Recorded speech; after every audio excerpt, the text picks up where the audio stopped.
بسم اللہ الرحمن الرحیم۔ السلام علیکم ناظرین، دنیا بھر میں فرزندان توحید رمضان المبارک کے روزے رکھ رہے ہیں، مگر کیا آپ جانتے ہیں کہ ماہ رمضان کے روزے کب فرض ہوئے اور کیا پچھلی امتوں پر بھی رمضان کے روزے فرض تھے؟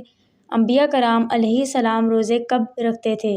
یہی ہماری آج کی ویڈیو کا موضوع ہوگا، اور آج ہم آپ کو روزہ کے ایمان افروز تاریخی حوالہ جات بتائیں گے جو بحیثیت مسلمان ہمارے لیے جاننا انتہائی ضروری ہے۔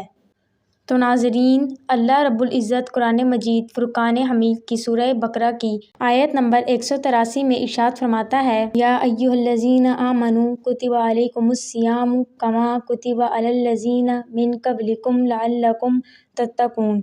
اے ایمان والو، تم پر روزے فرض کیے گئے ہیں جس طرح تم سے پہلے لوگوں پر فرض کیے گئے تھے تاکہ تم تقوی اختیار کرو۔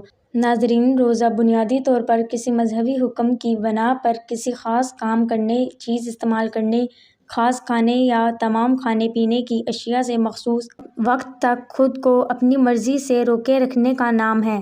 تاریخی اور مذہبی حوالوں کے مطابق حضرت آدم علیہ السلام کی کراہت ارض پر موجودگی کے ساتھ ہی روزے کا وجود بھی ملتا ہے۔ حضرت آدم علیہ السلام ہر ماہ کے 3 دن روزے رکھتے تھے۔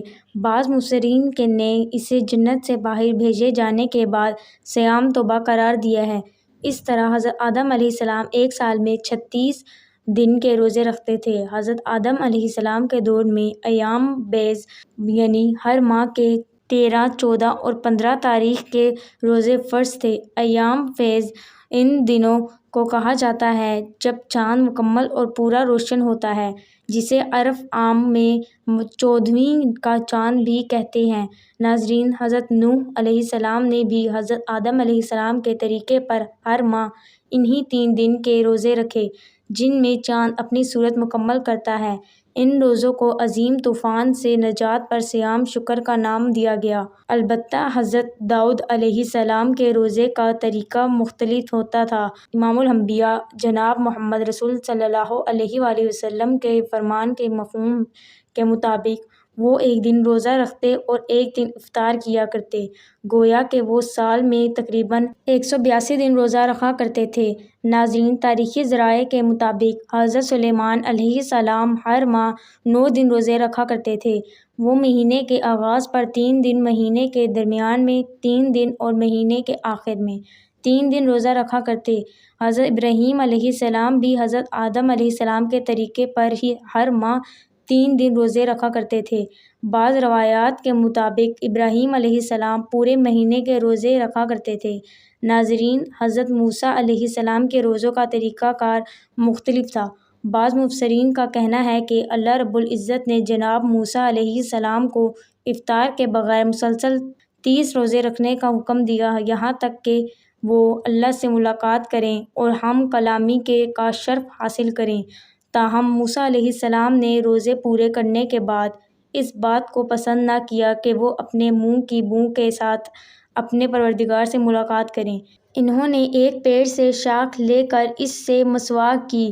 اس پر اللہ تعالیٰ نے انہیں سابقہ حکم کی خلاف ورزی پر مزید 10 روزے رکھنے کا حکم دیا۔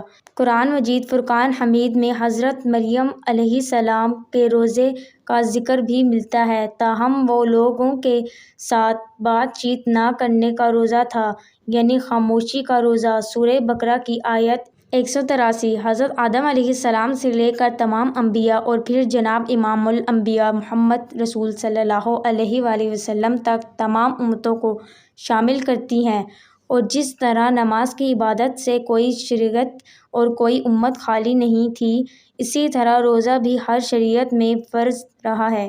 البتہ پچھلی امتوں کے روزے تمام حالات و صفات میں مسلمانوں کے روزوں کے برابر نہیں تھے۔ مثلاً روزوں کی تعداد، روزوں کے اوقات اور یہ کہ کن ایام میں رکھے جائیں، ان میں فرق تھا۔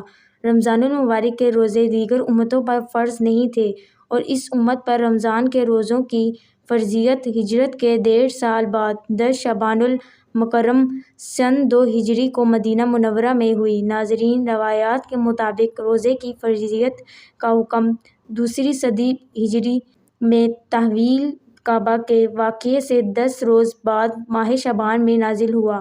آیت روزہ شعبان کے مہینے میں نازل ہوئی، جس میں رمضان المبارک کو ماہ صیام قرار دیتے ہوئے رب تعالیٰ نے ارشاد فرمایا: شہر رمضان الذی انزل فیہ القرآن ھدی للناس وبینات من الھدی والفرقان فمن شہد منکم الشہر فلیصمہ ومن کان مریضا او علی سفر فعدۃ من ایام اخر یرید اللہ بکم الیسر ولا یرید بکم العسر ولتکملوا العدۃ ولتکبروا اللہ علی ما ھداکم ولعلکم تشکرون۔ ماہ رمضان وہ ہے جس میں قرآن اتارا گیا، جو لوگوں کو ہدایت کرنے والا ہے، اور جس میں ہدایت کی حق و باطل کی تمیز کی نشانیاں ہیں۔ تم میں سے جو شخص اس مہینے کو پائے اسے روزہ رکھنا چاہیے، ہاں جو بیمار ہو یا مسافر ہو اسے دوسرے دنوں میں گنتی پوری کرنی چاہیے۔ اللہ رب العزت کا ارادہ تمہارے ساتھ آسانی کا ہے، سختی کا نہیں۔ وہ چاہتا ہے تم گنتی پوری کر لو اور اللہ تعالیٰ کی دی ہوئی ہدایت پر اس طرح کی بڑھائیاں بیان کرو کہ اس کا شکر ادا کرو۔ ناظرین، امت مصطفیٰ صلی اللہ علیہ وآلہ وسلم سے پہلے یہود و نصاری 10 محرم المحرم یوم عاشوراء کا روزہ بااہتمام رکھا کرتے تھے۔ اسی طرح ہر قمری مہینے کی 13ویں، 14ویں اور 15ویں تاریخ کے دن جنہیں ایام بیز سے موسوم کیا جاتا ہے کے روزے پہلی امتیں بڑے اہتمام کے ساتھ رکھا کرتی تھیں۔ ناظرین، رمضان المبارک کے روزوں کی فرضیت کے بعد ان روزوں کی حیثیت سنت کا درجہ اختیار کر گئی کہ حضرت محمد صلی اللہ علیہ وآلہ وسلم کا عاشوراء اور ایام بیز کے روزے رکھنے کا معمول مدت العمر قائم رہا۔ ناظرین، روزے کی فرضیت کا منکر کافر اور اس کا تارک گنہگار ہے۔